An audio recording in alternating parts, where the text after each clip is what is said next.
यमगर पैलवान नाशिक यांचा घरचा असाच लखन आणि राजा सेमीसाठी पात्र ठरला।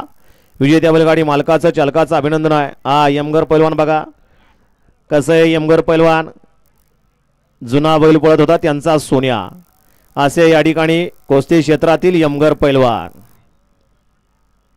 असं पाहिजे। पैलवान गडी आहे, पैलवानकीचा या ठिकाणी आपल्याला ताव दाखवला।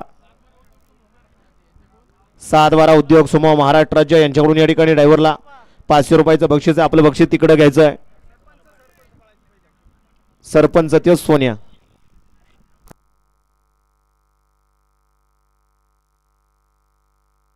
सोन्याभाऊ घुले यांच्याकडून या ठिकाणी ड्रायव्हरने सुंदर अशी गाडी पावली, त्याबद्दल ड्रायव्हरला या ठिकाणी 500 रुपयाचं बक्षीस आणि समाजन त्यांना 500 रुपयाचं बक्षीस आहे। गाड्या सुटल्या, लढत चालू झाली।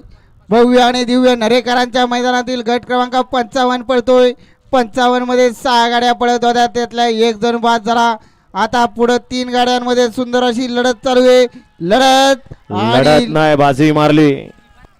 अशा गट क्रमांक 55 चा निकाल आहे। तास क्रमांक 6 वरून धावलेली गाडी काळ भरनाथ प्रसन्न कुमारी श्री ज्ञानेश्वरी राहुल गोळे या गाडीचा 1 नंबरला विजेत्या बैलगाडी मालकाचं त्यावरती बसणाऱ्या चालकाचं हार्दिक हार्दिक अभिनंदन आहे।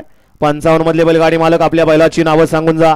वळवा चला, गट क्रमांक 56 या मैदानातील वळवा।